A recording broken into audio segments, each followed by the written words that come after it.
po ay si Ayanami M. Azales, grade 1 NOA. At ako po nagtutulong sa pagliligan.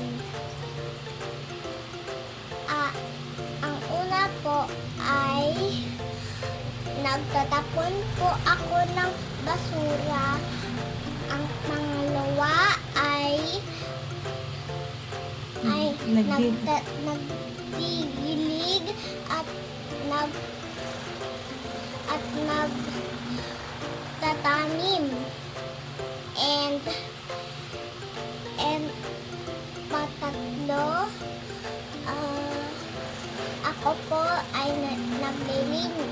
Ako po ay nagagamit ng walis para malinis ang face natin. Ano yung bakuran? Bye-bye.